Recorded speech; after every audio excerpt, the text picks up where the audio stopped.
अस्सलामुअलैकुम रहमतुल्लाहि वबरकातुहू। मेरे अजीज़ दोस्तों, मेरे भाइयों, आपने जो ये सवाल किया बहुत अच्छा है।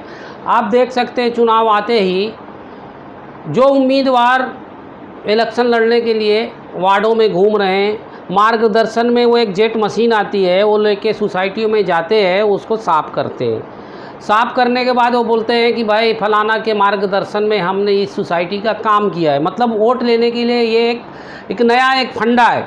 तो इस फंडे के ऊपर मैं बताना चाहता हूँ, जो असली काम था थाने महानगर पालिका से, वो 18 नगर सेवक जो एनसीपी के थे, उनका काम था हर कामों के ऊपर ध्यान देना। लेकिन ये लोगों ने ध्यान नहीं दिए, सिर्फ ये अपनी बंगला और गाड़ियां बनाने में लगे रहे।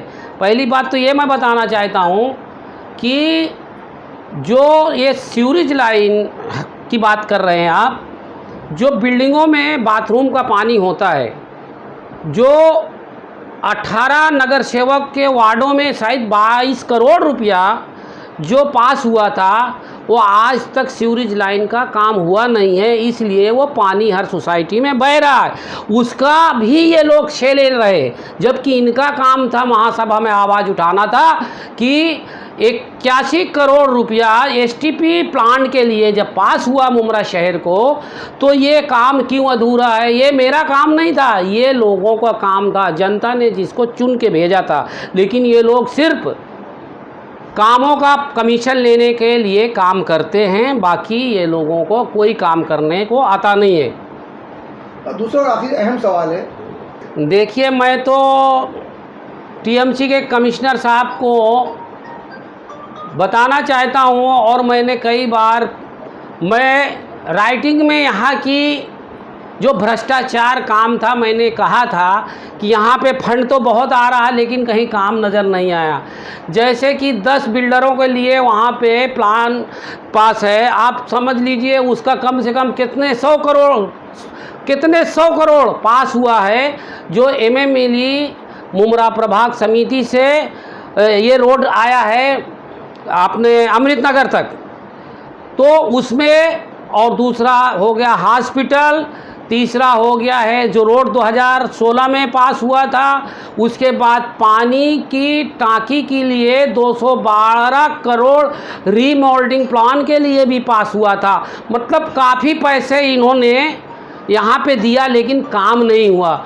शायद उस संदर्भ में देखते हुए कमिश्नर साहब ने मुमरा शहर को बजट नहीं दिया है, और वो बजट लाने के लिए ये 18 नगर सेवक क्या आवाज़ उठाए थे। इलेक्शन आते ही ये आवाज़ उठाते हैं कि हमारे शहर के लिए नहीं है, सौतेला व्यवहार है।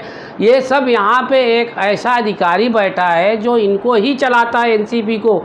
उनके वजह से हमारे शहर में जो हज़ारों करोड़ जो पैसे सरकार की तरफ से या टीएमसी की तरफ से आता है, वो सब कहाँ जाता है, यहाँ की जनता को मालूम हो गया है। जावेद भाई, अभी तक जो सीवरेज की आपने बात की, तो क्या वजह है कि अभी तक काम नहीं हो पा रहा सीवरेज प्लांट? देखो, ये जो अहम ज़रूरत की चीज़, ये नगर सेवक लोगों का काम था, उन्होंने इस बात को ध्यान नहीं दिया। अभी ध्यान दे रहे हैं, जैसे चुनाव आने का टाइम हो गया। आप देख सकते हैं हर गली में, नक्कड़ में आप देख सकते हैं नाला खोदा पड़ा है, बिल्डिंगों में काम हो रहा है। तो इन लोगों, मुमरा शहर की जनता को एकदम भोले ही समझ लिए कि भोले लोग हैं। इलेक्शन के टाइम हम काम करेंगे, सोसाइटी जाएंगे और हमारे मंत्री महोदय के लेके जाएंगे बिल्डिंगों में, उनका फ़ोटो कॉल के ऊपर लोगों से हम बात करेंगे और वोट दे देंगे, हमारी फिर सत्ता रहेगी। इनका ये काम रहता है। तो इस पे हम लगाम लगा रहे हैं, और इंशाअल्लाह हमें कोई डराने की कोशिश न करे, और हम सबूतों के आधार पे बात करते हैं। और किसी को चाहिए तो हमारे से जेरेक्स लेके जाए, हमारे माहिती अंतर्गत जो भी कागज़ है हमारे पास मौजूद है। अभी तक मुमरा कौसा में कितनी बिल्डिंगों में सीवरेज की लाइन दी गई? देखिए, 18 नगर सेवक में जो सीवरेज लाइन के ऊपर फंड पास हुआ था, वो मुद्दत ख़त्म हो गया, लेकिन आज तक काफ़ी बिल्डिंगों में सीवरेज का कनेक्शन नहीं हुआ है। एग्जाम्पल आपको बता रहा हूँ कि 30 नंबर वार्ड में कोई एक नेता खड़ा होकर जेट मशीन लाता है, और एक लड़के को पगार पे रख के, वो जब भी मशीन आती है तो फ़ोटो लगा के बोलते हैं कि ये सोसाइटी में मार्गदर्शन में हमने साफ सफाई किया और जनता ने हमें दुआएं दिया, ऐसा ये जो चल रहा है ये बेबुनियाद है।